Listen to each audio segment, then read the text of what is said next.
የመጀመሪያው ጥያቄ ለአባታችን ለአባ ገብረ ኪዳን በምንኖርበት ዘመንና ሀገር ምልክቶችን እናደርጋለን፣ ተአምራት እናሳያለን፣ ትንቢት እንናገራለን የሚሉ በስተዋል። እኛም ጋራ እኛ ቤተክርስቲያንም ውስጥ ማለት ነው እንዲህ አይነት ፍለጋ በምእመናንም በስቶ ይስተዋላል። በዚህም በርካታ ምእመናን ከሃይማኖት ወጥተዋል፣ ኑሯቸውም ተቃውሷል፣ እርስ በርስ መጋጨትም አለ፣ የቤተክርስቲያን አባቶችንም መዳፈር አለና ለዚህ ምን ይመክሩናል? ምን ያስተምሩናል? የቤተክርስቲያኒቱ ትምህርትና መልሱስ ምንድነው?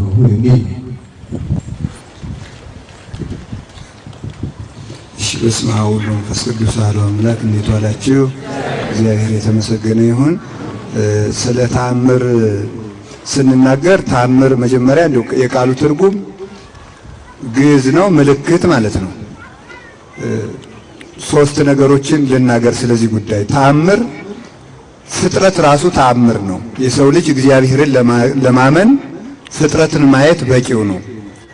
ጠረጴዛ ካለ ሐናጺ አለ፣ ቤት ካለ ሐናጺ አለ፣ እርሻ ካለ ገበሬ አለ፣ ተማሪ ካለ መምህር አለ፣ ፍጥረት ካለ እግዚአብሔር አለ። ስለዚህ ጠቢቡ ሰሎሞን ምን አለ? በፍጥረታት ውበት የፈጣሪ ውበት ይታወቃል ይላል መጽሐፈ ጥበብ ምዕራፍ 13 ቁጥር 1 ላይ።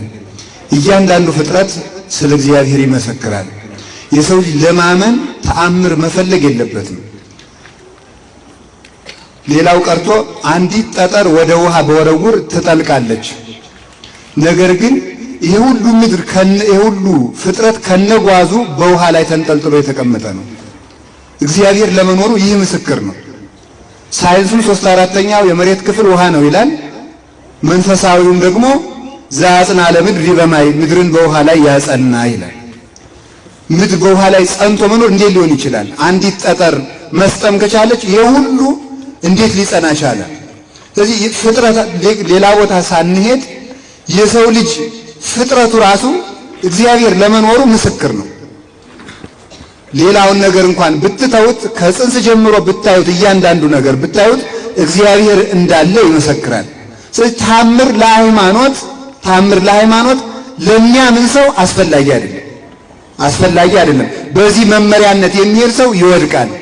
ፍጥረታት ምልክት ስለሆኑ ማለት ነው። ፍጥረታት ምልክት ስለሆኑ አሁን ከሰው ልጅ ስንሄድ ባልና ሚስት እንኳን ወንድ ሴትን እንዲወድ ሴት ወንድን እንዲወድ ያደረገ ማን ነው ቢባል ተፈጥሮ ይባላል። ተፈጥሮስ ምን ከየት መጣ ሲባል እግዚአብሔር ነው። ከጽንሱ ሳንሄድ ትዳር እንኳን እንዲኖር ያደረገ ኃይል ሕያው እግዚአብሔር ነው። ተጋብተው ከአባት ዘር ከእናት ደም ተከፍሎ ብጽብጽ የነበረውን ውሃ ጥፍር፣ እጅ፣ አይን፣ ጆሮ እንዲመጣ እናንተ የተማራችሁት ነገር አለ። በዚህ በባዮሎጂው ማለት ነው። ጽንሱ ተገናኝቶ ፈርትላይዝ ሆኖ ወዘተልፈ የሚባል ነገር አለ። እንደዚያ ሆኖ ጽንሱ ተፈጠረ። ይሁን ግን እንደዚያ እንዲሆን ያደረገው ምንድን ነው? ማህፀኑስ እንዴት ያ ለጽንስነት የበቃው አካል ምን አመረተው? ሆርሞኑንስ ማን አስገኘው? ተፈጥሮስ የማን ነው? የግድ እግዚአብሔር አለ። እግዚአብሔር የሚመግበው ፍጥረት ነው። ይሄ ጥፍር ከየት የመጣ ነው? ሁሉ አካል ከየት መጣ? ሁለቱ ቢገናኙም የሚሰራ ረቂቅ እጅ አለ።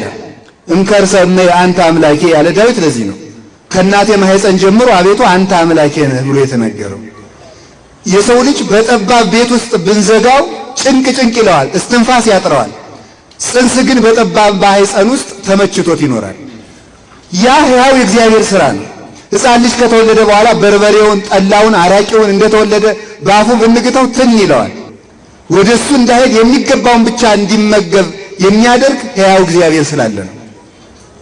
ሲወለድ ከእናቱ የሚፈሰው ደም በዓይኑ በአፍንጫው ገብቶ እንዳይገለው የሚጠብቅ ሕያው እግዚአብሔር ነው።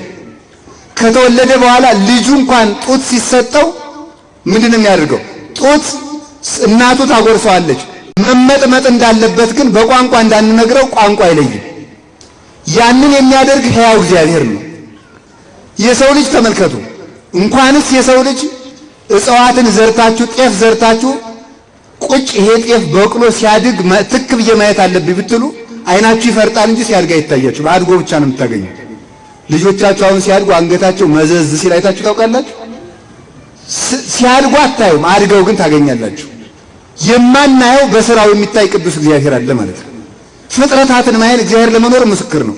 ሁለተኛ እንደው ላምጣው ወደ ሐዲስ ኪዳን ሳመጣው ለማመን ምልክቱ ቅድስት ድንግል ማርያም ናት። ኤራቅሊስ በሃይማኖተ አበው እንዲህ ብሎ ይናገራል። ታምር ምንድን ነው? ባህርን የከፈለ የሙሴ በትር ነው ወይስ ገሃነመ እሳትን ከፍሎ ያሻገረ መስቀል ነው?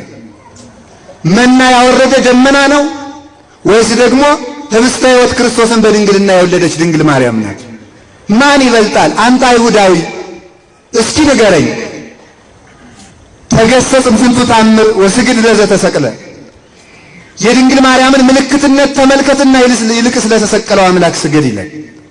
ምልክት ከድንግል ማርያም በላይ ለዚህ ዓለም አይሰጠውም። አመንዝራ ትውልድ ሆኖ ከመቅረት በስተቀር ለማመን ከድንግል ማርያም በላይ ምልክት አያሻንም፣ አያስፈልገንም፣ ብንፈልግም አይሰጠንም። ድንግልና አለመለወጡ ለአምላክነቱ ምስክር ነው። ብቻዋን እናት መሆኑ ለብቻው አባቱ ለአብ ምስክር ናት። አንድነት ሶስትነት የተገለጠባት የሃይማኖት መስታወት እሷው ናት። አካላዊ ቃል በእቱም ድንግልናዋ የተቀረጸባት ፍጽምት የሃይማኖት ሰሌዳ ድንግል ማርያም ናት። ከሷ በላይ ምልክት አይሰጥም። እንደታተመችም ጸነሰችው፣ እንደታተመች ወለደችው፣ እንደታተመች ትኖራለች። ቅድመ ዓለም አምላክ፣ ማዕከለ ዓለም አምላክ፣ ድኅረ ዓለም አምላክ ለሆነው ለልጇ የማይለወጠው ሕያው ባህሪ መለኮታዊ ክብር ምስክር እንድትሆን ነው። ወሶበይ ኮነ ሰባ ክሉል ውእቱ በስብሐት መለኮታዊት ይላል ቅዱስ ቄርሎስ። ምንም እንኳን ሰው ቢሆን ባህሪ መለኮቱን ባህሪ መለኮቱ ክብሩ ሳይነጠል ከመንበሩ ሳይጎል ሰው የሆነ ነው ብሎ ይናገራል። ስለዚህ ለማመን ድንግል ማርያም ምስክር ናት። ከዚህ በላይ ምልክት የሚፈልግ ሰው አመንዝራ ነው። አመንዝራ ማለት ከሚስት ውጭ ከባል ውጭ የሚሄድ ብቻ አይደለም። የተሰጠው ምልክት ትቶ ሌላ ምልክት የሚፈልግ ሰው ዘማዊ ይባላል።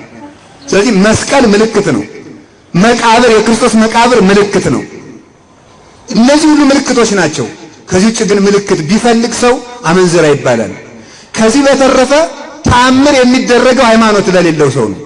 ሶስተኛ የምነግራችሁ ሃይማኖት ለሌለው ሰው ተአምር ይደረግለታል። እንዴት? ለምሳሌ አንድ ሰው ልጁን ዳረ።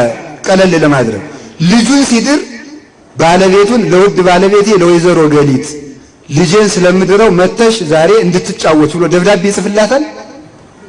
ለምንድን ነው የማይጽፍላት? ንገሩኝ እንጂ ባለቤቱ ስለሆነች አይደለም? ባለቤቱ የልጁ እናት ስለሆነች። ስለዚህ ተመልከቱ፣ ክርስቶስን አባቴ ብሎ ስጋውን ለሚበላ ሰው ደብዳቤ ጻፍልኝ ማለት ነው። ታምር ማለት ታምር ይደረግልኝ ማለት ኦርቶዶክሳዊ ሰው ታምር ይደረግልኝ ማለቱ ስለ ክርስቶስ ደብዳቤ ጠርታችሁ ንገሩኝ፣ ቤተሰብ አይደለሁም ማለት ነው። አሁን ለአንድ ሰው ይሄ አባት ስሙ ገሌ ይባላል ተብሎ ይነገራል? ስጋውን ለበላ ሰው በልቡናችን አድሮ ስጋዬን የበላ ደሜን የጠጣ እኔ ከእርሱ ጋር እኖራለሁ ያለን አምላክ በዳሪ ልይ ማለት ምን ማለት ነው? በልቡናችሁ አድሬ አለው ያለውን ውጭ ላይ መፈለግ ልጅነት ሳይሆን ከልጅነት መውጣት ዲቃላነትም። ስለዚህ ቤተሰብ ነን፣ እናንተማ ከኔ ጋር ናችሁ ብሎናል። ስጋውን በልተናል፣ ደሙን ጠጥተናል። ክርስቶስ ለኛ እንደ አዲስ አይሰበክልንም፣ ታምር አያስፈልገንም። ፈውስም የክርስቲያን ዋጋው አይደለም። ስጋዬን የበላ ደሜን የጠጣ ምንድነው ያለው? የዘላለም ሕይወት አለው ካለ በኋላ ምንድነው ያለው? ወበዳህሪት ዕለት አነሰው፣ እኔም በመጨረሻው ሰዓት ምን እለዋለሁ ነው ያለው? አነሳዋለሁ ነው። የክርስቲያን ዋጋው የመጨረሻው ሰዓት ነው። ፈውስ ለምን ሊደረግለት ይችላል? ጠግቦ ከሆነ እስከሚሰላ ድረስ እስከሚለሰልስ ድረስ የበሽታው ጊዜ ሊረዝም ይችላል። ዋጋ እንዲያገኝበት በሽታ ይሰጠቀዋል። ወሶበ አሐምም ሶቢያ እጸን አይደል ያለ ቅዱስ ጳውሎስ ሁለተኛ ቆሮንቶስ ምዕራፍ 12 ላይ ስታመም እበረታለሁ ነው ያለ ቅዱስ ጳውሎስ። ባስልዮስ ዘቂሳርያ ይሄን ወስዶ ድውዩ ጳውሎስ ድውያንን ይፈውሳል። እየታመመ ይፈውሳል፣ እየሞተ ሙት ያነሳል። ለክርስቲያን ደዌና መከራ ብርታቱ ነው። ክርስቲያን ማለት የቃሉ ትርጉም ምንድነው? ባጭሩ ሲፈታ እንደ ክርስቶስ ማለት ነው። እስኪ እንደ ክርስቶስ በሉ። እና ክርስቶስ ምን እያለ እየታመመ አይደለም የኖረው? እየተሰደደ አይደለም የኖረው?